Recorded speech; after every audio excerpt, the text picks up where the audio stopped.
Good morning. First of all, let me thank you, Mr. President, dear Nikos, for receiving me once again here in Nikosia in such a warm and hospitable way. And thank you for all your compliments. It's not a compliment. This is what I need today.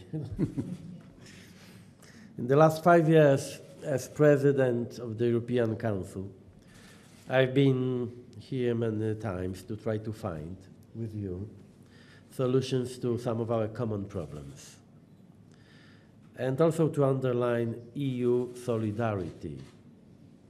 Solidarity for all its members, big and small. Today is no exception. We are, of course, all overwhelmed by the latest developments in Syria, but let me start with the reason why I came here today. I came to demonstrate our full solidarity with you in the face of Turkey's continued drilling activities in the waters of the coast of Cyprus. The European Council has strongly condemned these illegal actions. And in light of the new drilling activities by Turkey since the end of last week, I reconfirm that the EU stands united behind you. I call on Turkey to end these activities, as they do not only undermine the recent efforts to resume Cyprus settlement talks, but they also undermine good neighborly relations between the EU as a whole and Turkey. We also discussed the issue that is in the center of attention of the whole world, the dramatic situation in Syria. Turkey's unilateral military operation in northern Syria is of grave concern and should stop. Turkey's security concerns should be addressed through political and diplomatic means. A military intervention will only make matters worse. Instead of creating stability, it will create even more instability in the whole region, exacerbate civilian suffering, cause further displacement, and threaten progress achieved by the global coalition against Daesh. The Kurdish forces that have been part of the Syrian Democratic Forces have been and are crucial in fighting Daesh. For both sides of the Atlantic, abandoning them is not only a bad idea, as President Trump said, but raises many questions, both of strategic and moral nature.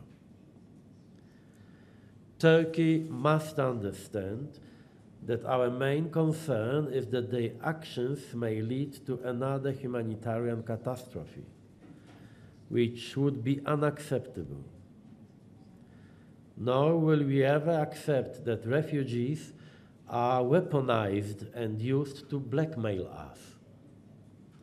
That is why I consider yesterday's threats made by President Erdogan totally out of place.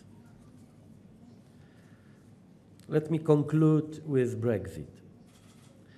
Prime Minister Johnson promised the EU to come forward with a solution that would work for all, a solution that would not only satisfy the hardcore Brexiteers, but also solve our well-known and legitimate objectives: to avoid a hard border on the island of Ireland, to protect the Good Friday Agreement, and to ensure the integrity of the single market. Unfortunately, we are still in a situation in which the UK has not come forward with a workable, realistic proposal. A week ago, I told Prime Minister Johnson that if there was no such proposal by today, I would announce publicly that there are no more chances, because of objective reasons, for a deal during the incoming European Council. However, yesterday, when the Irish Taoiseach and the UK Prime Minister met, they both saw for the first time a pathway to a deal. I have received promising signals from the Taoiseach that a deal is still possible. Technical talks are taking place in Brussels as we speak. Of course, there's no guarantee of success, and the time is practically up.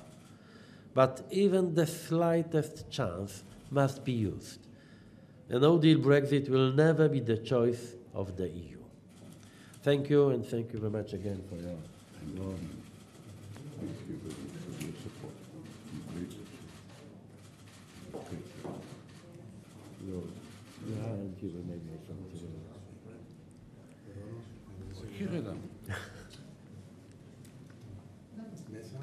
Thank you.